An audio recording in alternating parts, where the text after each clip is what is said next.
Welcome back to 99 Problems, Part 4. I'll be going through questions 41 to 50 in this video. There are a lot of number questions in this section, so if you wanted practice on number, then this is the video for you. Alright, let's get started. Question 41 says boxes of chocolates cost $3.69 each. A shop has an offer. Boxes of chocolates, 3 for the price of 2. Ali has £50. He is going to get as many boxes of chocolates as possible. How many boxes of chocolates can Ali get? Well, if he gets 3 for the price of 2, let's work out the price of 2 boxes, and then he will get 3 boxes for that price. So $3.69 times 2. And for a lot of these, I'm going to be using the calculator. In the previous section, I decided I wouldn't use a calculator. In this one, I'm going to go ahead and do so. Because this is overall a calculated paper. So $3.69 times 2, £7.38. That's a price of 3 boxes because we're getting 3 for the price of 2.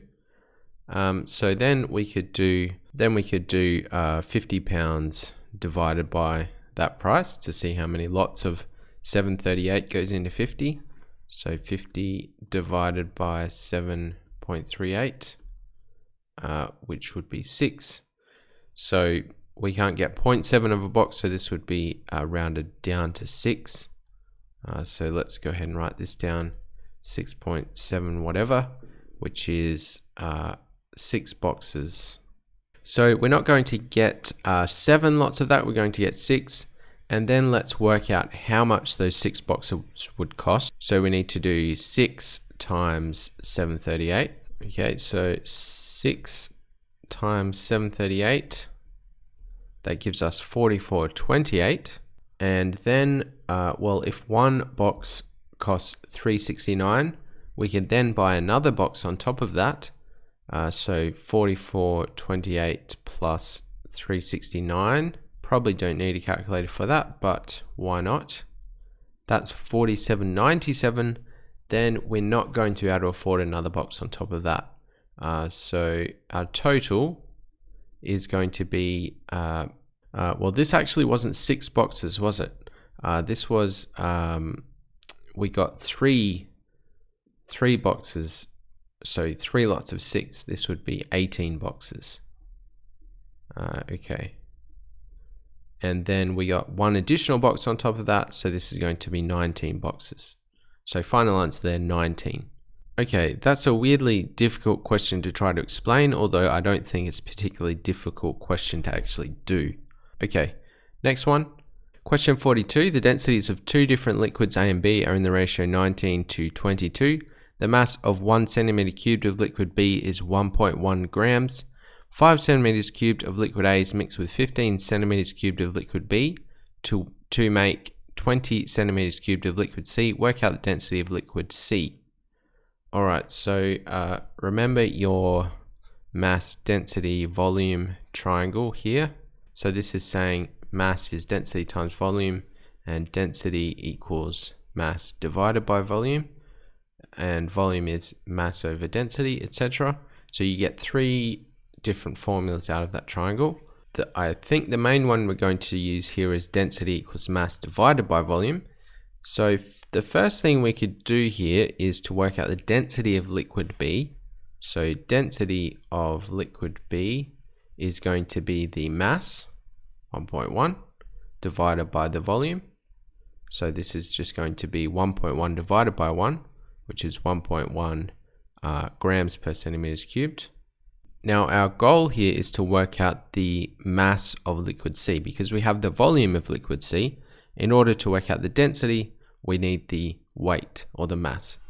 So then we need to work out the density of liquid A. So they give us this ratio. That means that we can write that as a fraction. So the density of A over the density of B equals 19 on 22.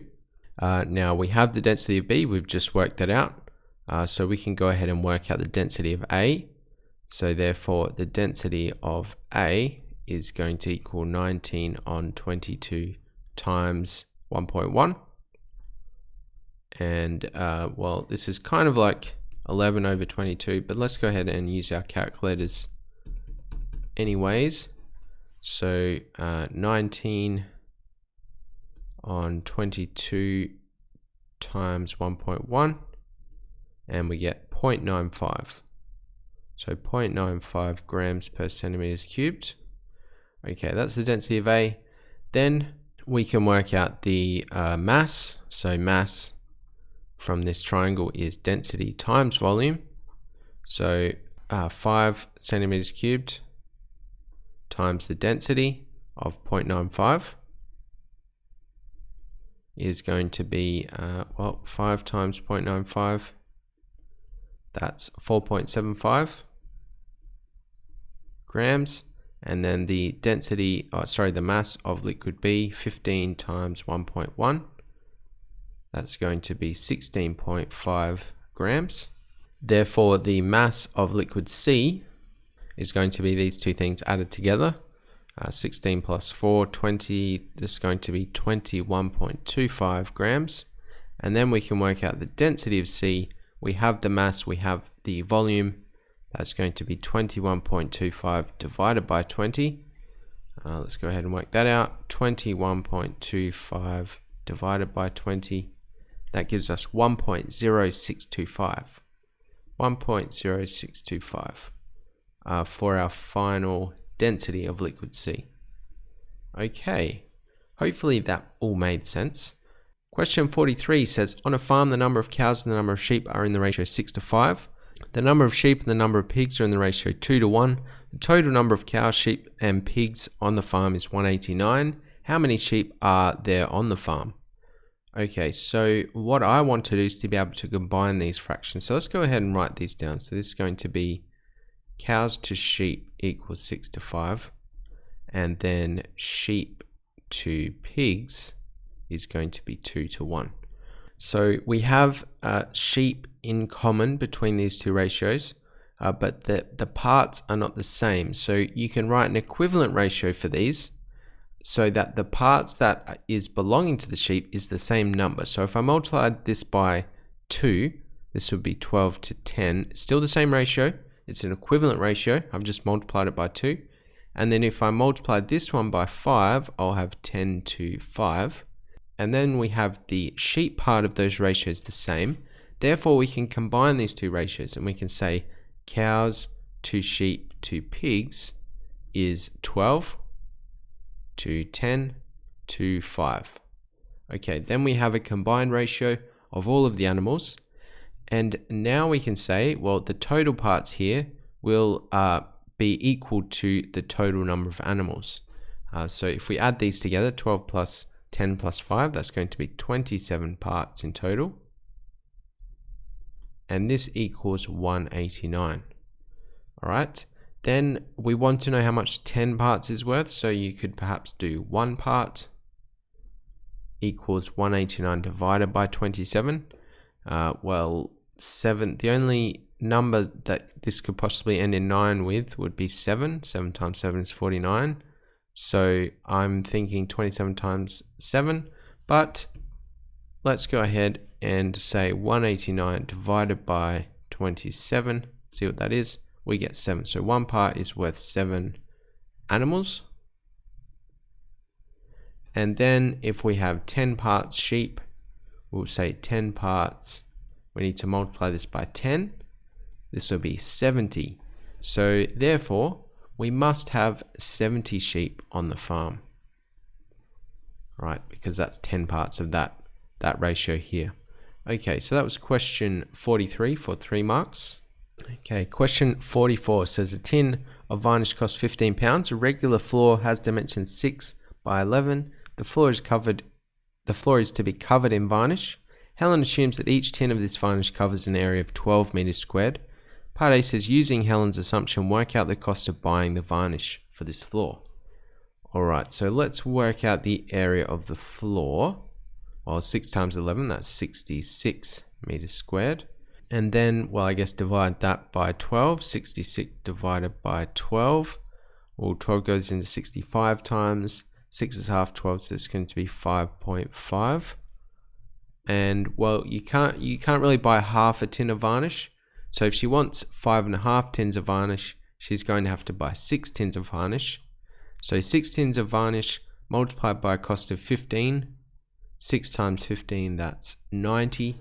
So our total cost here for the varnish would be £90. Not 100% sure why that's 4 marks.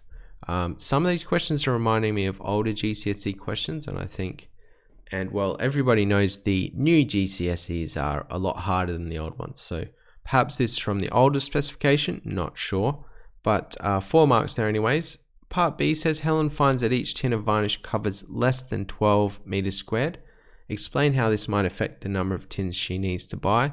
Well, she's going to use 5.5. If it covers a lot less than 12, she may need to buy another one, but we don't really know. So let's just make a general statement that she may need to buy more tins. So she may need more than 6 tins depending how much area each one covers. Okay, that was for 1 mark.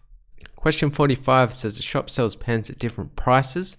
The cheapest pen in the shop costs 27p each. Lottie buys 18 pens from the shop. She pays with a £10 note. If Lottie buys 18 of the cheapest pens, how much change should Lottie get?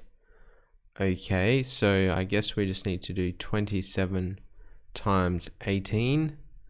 All right, okay, let's go ahead and just do this without a calculator. So 27 times 18, 7 times 8, 56, carry the 5, 2 times 6 is 16, plus 5 is 21. Then do the tens, 7 times 1 and 2 times 1, that would be 27. Add those together, we get £4.86. So £4.86 for 18 pens. And then if she paid with a £10 note, well, she would get £5.14. Okay, well, let's just show our working there, just in case we get marks for working out. And then we get £5.14 change. Okay, that was part A. Instead of buying the cheapest pens, Lottie buys 18 of the more expensive pens. She still pays with a £10 note. How does this affect the amount of change she should get? Well, if she pays more, she will get less change. So she will get less change.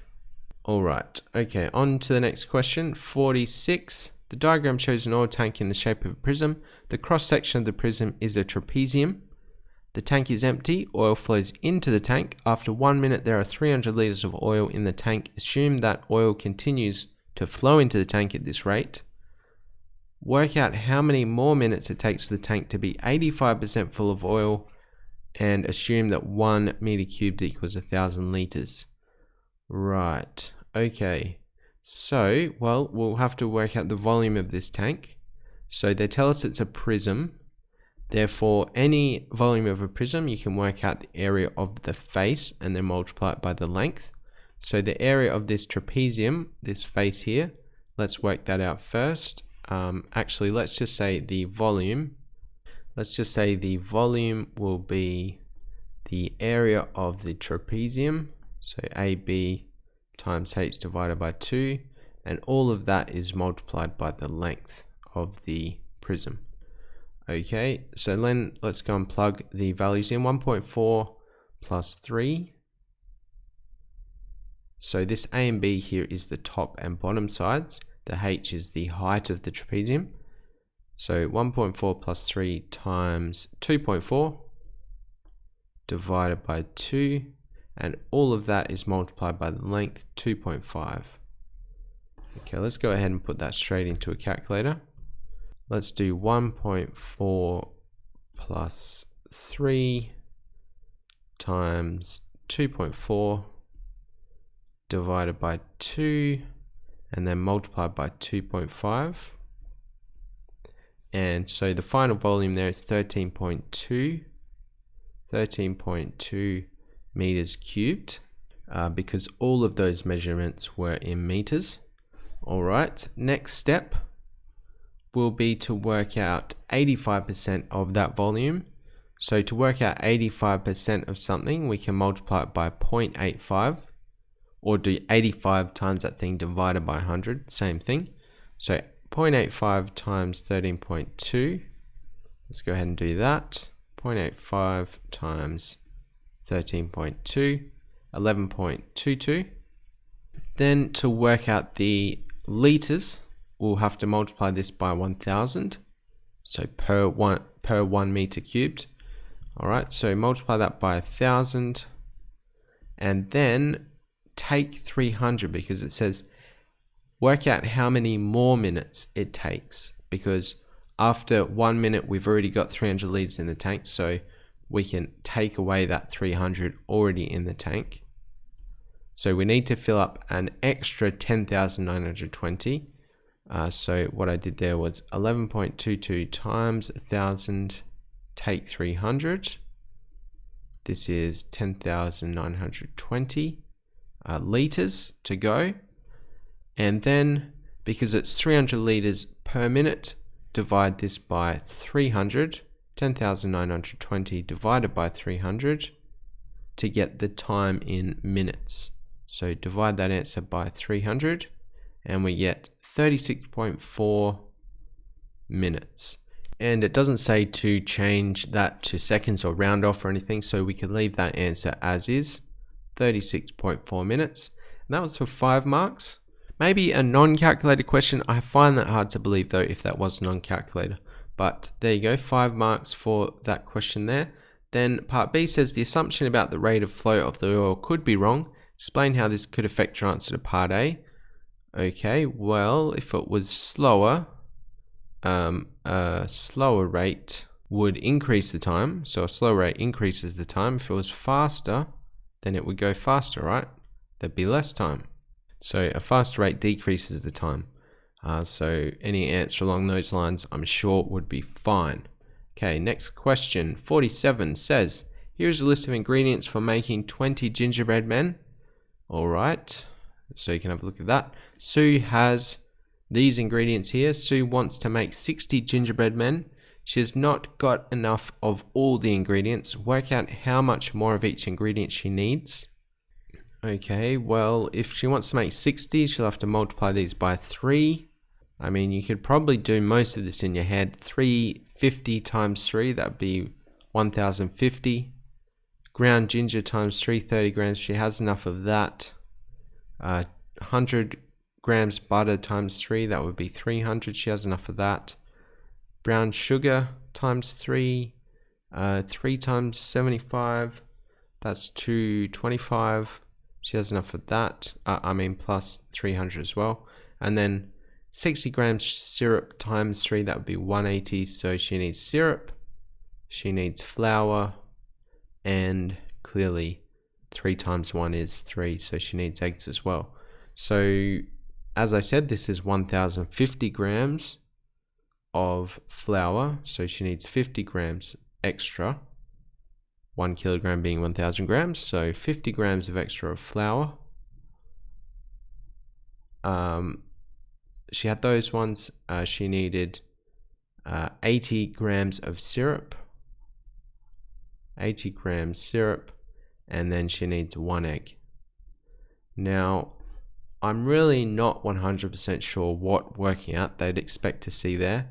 I mean, I guess we'd have to do something like 350 times 3 equals 1050, and then 1050 take 1000 equals 50, and then 60 times 3 equals, you get the idea.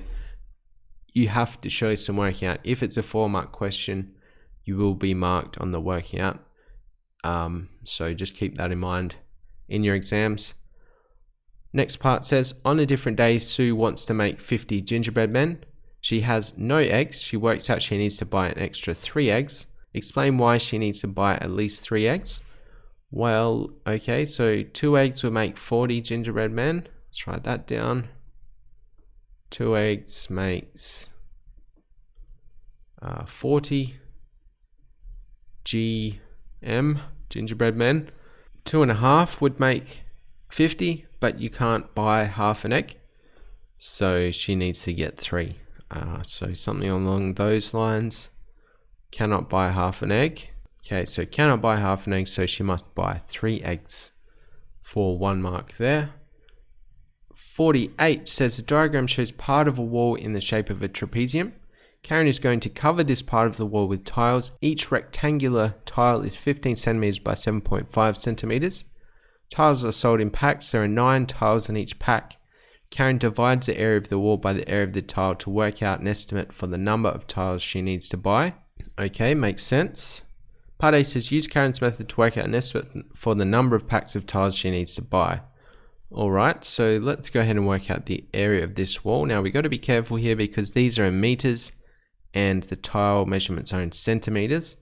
So we can convert these to centimeters or do it after. So I might just use these measurements in meters and then convert to centimeters. So the wall area is, well, this is a trapezium, so we're going to do A plus B times H divided by 2. Plug those in, 2.7, the bottom plus the top, 1.8, multiplied by the height, 0.8, divided by 2. Let's put that into a calculator.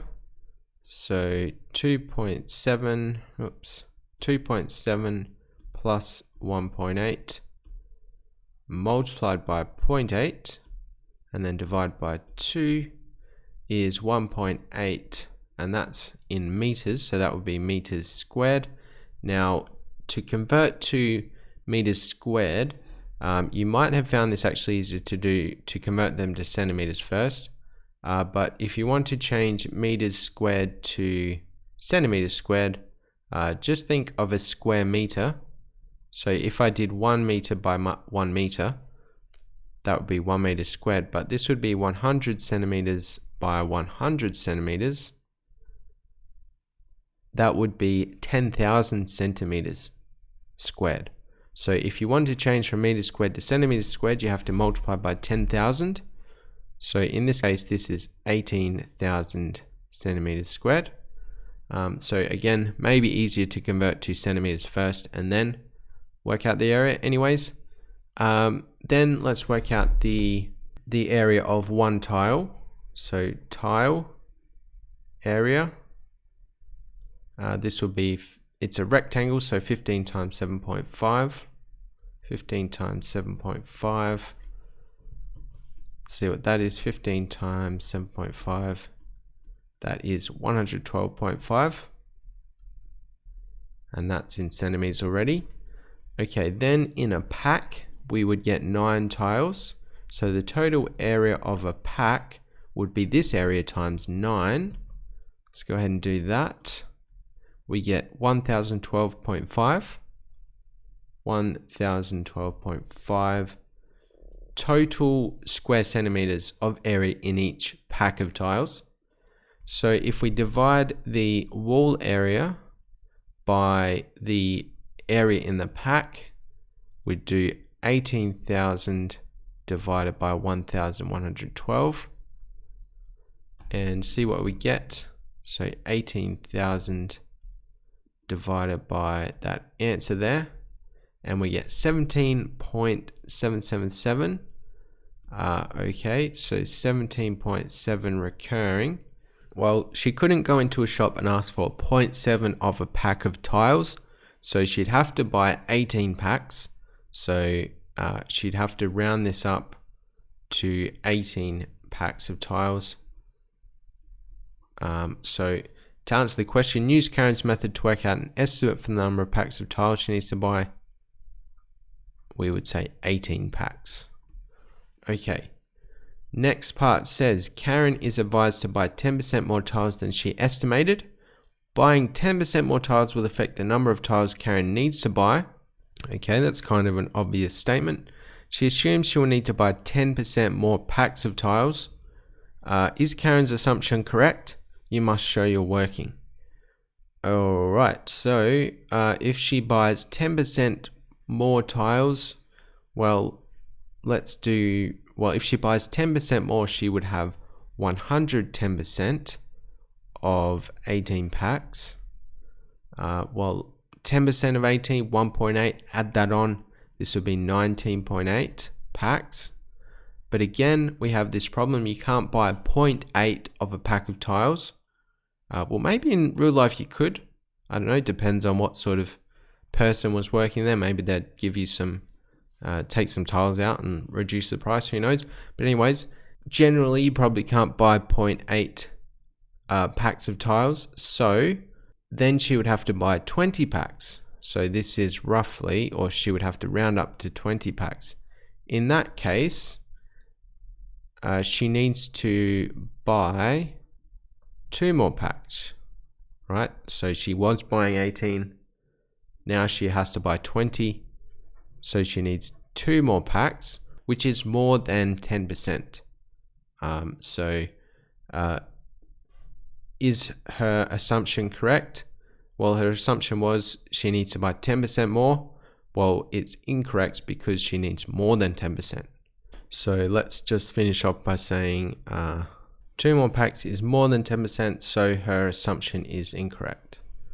Okay, that was question 48. 49 says Jake is going to make a path from small paving stones and large paving stones. The diagram shows Jake's design for the path. The rest of the path is made using the same pattern of paving stones. A small paving stone costs £2.30. A large paving stone costs £3.65. Jake needs to buy enough paving stones to make a path that is 6 meters long. How much will Jake have to pay for the paving stones he needs? Okay, so here I guess is the path. We want to make this 6 meters long, or this is the design anyway, so I guess this will go all the way along. So if we have 6 meters made up of this design, well, this would be 4 lots of this design, right? 1.5 goes into 6 4 times. So then we just need to take how many large paving stones are in this part, which is 3, multiply that by 4 because this is going to be repeated 4 times. And then we would have the total amount of large paving stones. So we've got 4 times 3, which is 12 large paving stones. And then how many small ones? 1, 2, 3, 4, 5. And the same over this side. So 10 times 4 of that design again would be 40 small ones. And so how much we need to pay? We need to multiply this 12 by the cost per stone. So we're going to do 12 times 365. That's going to be, let's just do that on calculator, 365. We get 43.80, 43.80, and then 40 times the cost of a small tile, 230. 40 times 230. That's £92 for the small stones. Then the total, add those together. So that answer plus 43.80, 135.8 or £135.80. Okay, that was 4 marks. Again, surprisingly 4 marks, but there you go. Part B says Harry designs a different path that is also 6 meters long using the large paving stones. Okay, so Harry says that the cost of his path will be less than half the cost of the path that Jake designed. Is Harry correct? You must show how you get your answer. Alright, so his is a bit smaller, I guess. He doesn't have those small stones on the outside. But for his design, he has 6 large paving stones. Again, we would multiply that by 4 because there's 4 lots of 1.5 meters in 6 meters. So we would have this design repeated 4 times. So we would have 6 times 4 large stones, which is 24 large stones. So his cost is going to be 24 times 365. 24 times 365. Let's go ahead and put that in a calculator. And we get 87.6. 87.6. And then, well, the question was, will this be less than half the cost of the path that Jake designed? So let's work out half of that. 135.8 divided by 2. 135.8 divided by 2. 67.9. So clearly more than half that cost. Let's just state that in our answer. So no, Harry's incorrect. 87.60 is more than 67.90. All right. Question 50 says, here's a diagram showing a rectangle ABCD and a circle. BC is a diameter of the circle. Calculate the percentage of the area of the rectangle that is shaded. Give your answer correct to 1 decimal place. Alright, so for this one, to work out the shaded area, again, find the larger area and take the smaller area. So the smaller area in this rectangle will be half of this circle. So we're going to have to find the area of this hemisphere and take it away from the area of the rectangle. Okay, so let's find the area of the hemisphere. So the area of a full circle is pi r squared. So to find half a circle, we need to divide that by 2. Well, the radius here is going to be half this length. Well, BC is the diameter they tell us. That would be 16 centimeters, the same as this one. And then half of that would be 8. So the radius there is 8. So we would get 8 squared, which is 64 pi divided by 2. 64 divided by 2, that's 32 pi for the area of half that circle. And then let's find the area of the rectangle. This would be length times width, so 16 times 19. That's 304 centimeters squared. So then the shaded area is going to be the area of the rectangle, take the area of the hemisphere, and then we're going to have to get an answer for that. So 304 take 32 times pi, and we get 203.469, etc. So 203.469, and then to find the percentage, we'll have to do that shaded area divided by the area of the rectangle. So the percentage is going to be the shaded area divided by the total area, 304, and then multiply that by 100. So let's go ahead and put that in. So take that answer. If you've got an answer key on your calculator, divide by 304 and then multiply by 100. We get 66.9, and it says give your answer correct to 1 decimal place. So 66.9 will be our rounded answer there. So rounded off 66.9%. Okay. All right, that was for 4 marks as well. And that's the end of this section of the paper. I think there are some good questions in this paper. I think it's useful to get practice like this on general exam style questions. But if you found that useful, please leave a like, subscribe if you want to see more content, and I'll see you in the next one. Bye for now.